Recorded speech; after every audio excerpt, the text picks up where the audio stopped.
How's everybody doing? I'm back again here with another stream, another video, another Man City transfer update, some team news, some see what's going on Twitter especially, and it's nice to do these videos when I come home from work. I get to kind of gather tweets throughout the workday.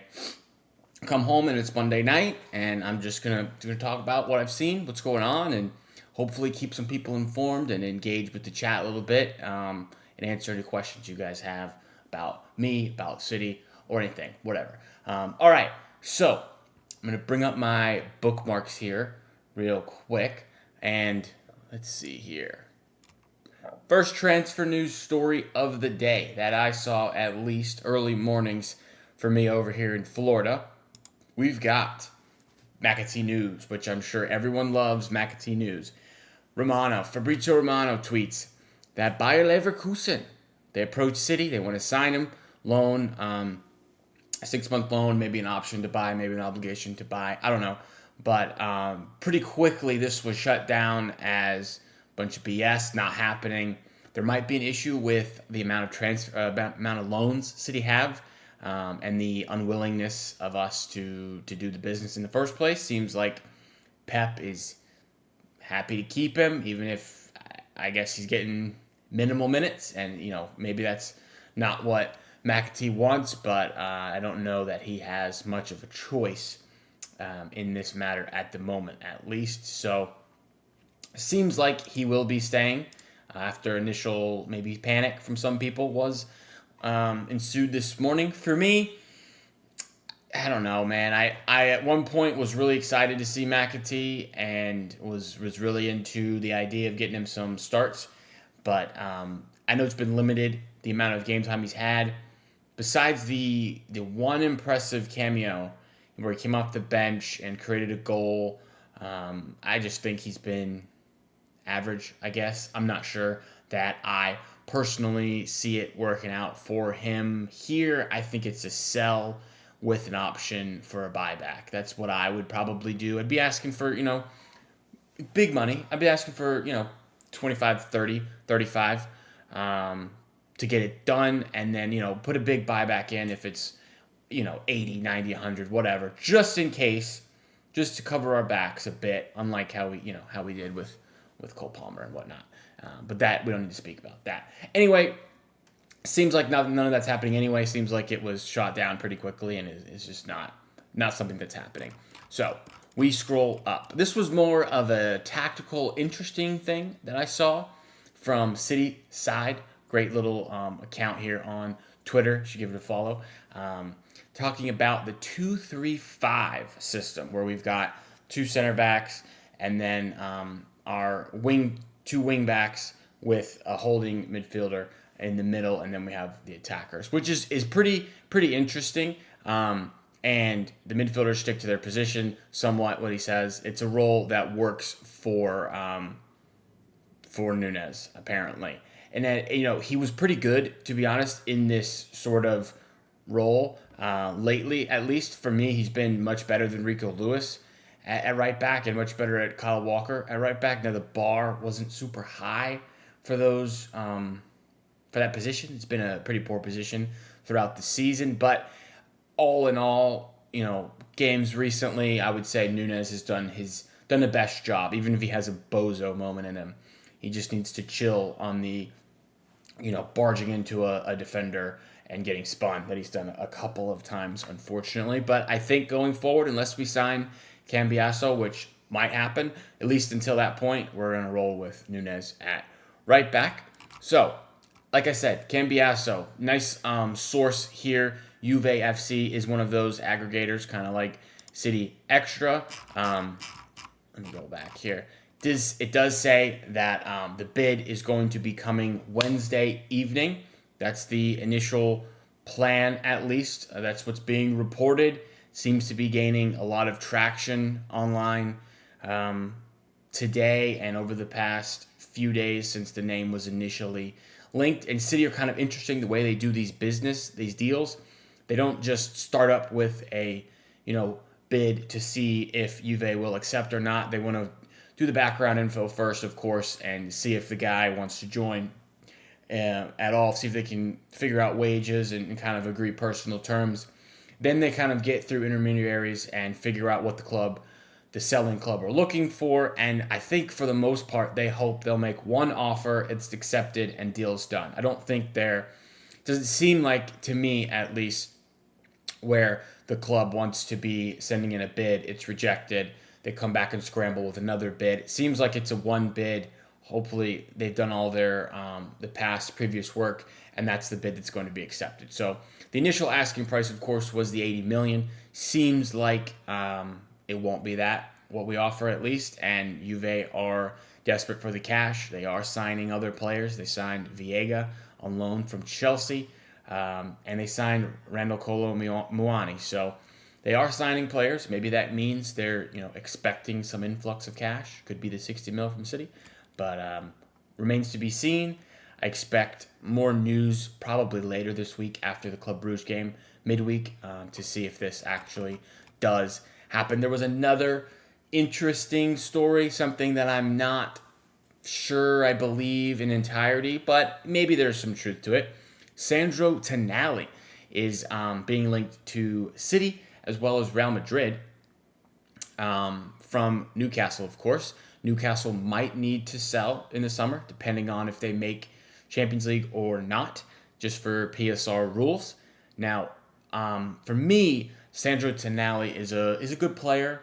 He is someone that I think would do well at City. He's kind of that mold of is he a 6? Is he an 8? I'm not sure. Maybe he's both. Maybe he's a little better deeper. Probably just from my general viewing of Newcastle.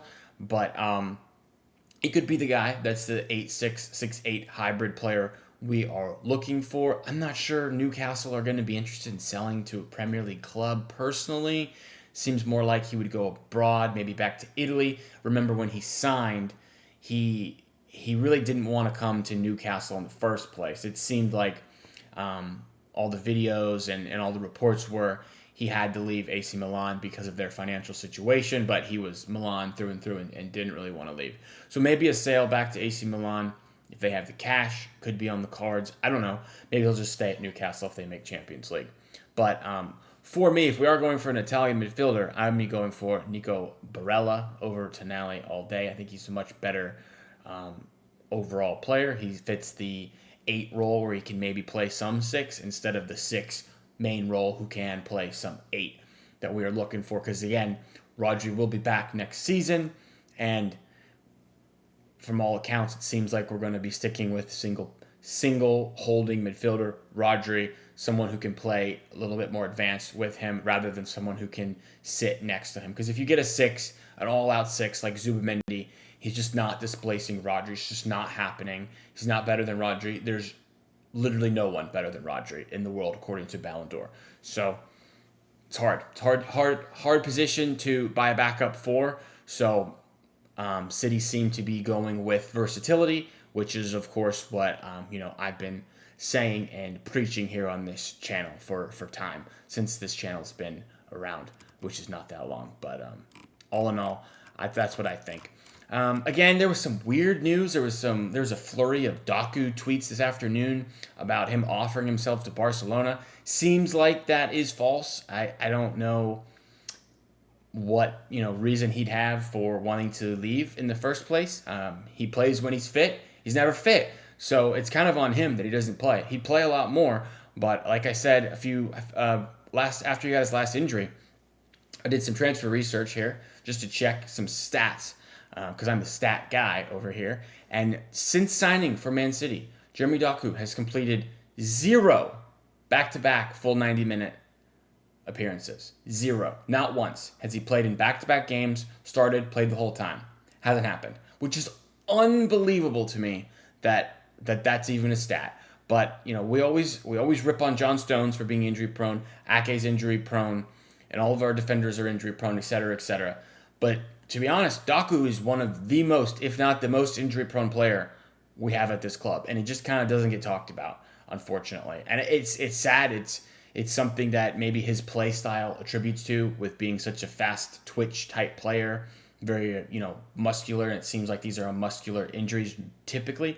So something maybe to keep an eye on just going forward. And with Marmouche coming in, Savinho playing really well, Oscar Bob. I'm always Oscar Bob over Doku, always was last year, still am this year, even with the Oscar Bob injury situation. Maybe Doku sees himself coming down the pecking order, and maybe there's some truth to this Barcelona loan, but doesn't seem like it. Maybe in the future that could be an issue, though. All right, elsewhere. Not a transfer rumor, but there is some news on Claudio Echeverri, the young wonder kid who will be joining City in about 2 weeks from now, maybe 3 weeks. He is competing in the under 20 CONMEBOL Sudamericana something. If anyone's from South America or knows about the competition, you can correct me in the comments below. But seems like some sort of competition in South America where Brazil's playing, Argentina and Colombia and all these teams. So I haven't been able to watch any of these games. I don't have access to the games, but by all accounts, he's been the best. Argentina's one of Argentina's best players. He's looked like a future star boy. So only good things, It is under 20, but it's positive signs. You'd rather him be the best player on the pitch than, not someone who impressed. So games are weird. These games are like every 2 days, not giving people much rest. So I don't think he's been playing full games, but I know he has at least 3 goals and 3 assists in the tournament from what I've seen online, which is great. And maybe this guy, he's a number 10, true and true. He's a central attacking midfielder type. He plays like kind of like Brahim Diaz is what I've seen online. So maybe that is the KDB replacement if we can't buy a Musiala or Wirtz in the summer. And, always say this, always, there is no KDB replacement. It's the position that we're replacing. That player plays a role, and the role is what we're replacing. That's how it makes more sense to me. There is no KDB replacement. He's the best player who's ever played for City, and there will never be another KDB, unfortunately. He's just that good. So maybe this is the one we're going with. They are going with a massive youth movement. So remains to be seen how much game time he gets this season. Hopefully he gets some time in the cups and maybe when we're able to rack some goals up, he's able to come on. I just hope it's not like a Perone situation where we get 10 minutes of Perone ball and then we never see him again. So Echeverri coming soon. Hopefully he will be on the field soon as well.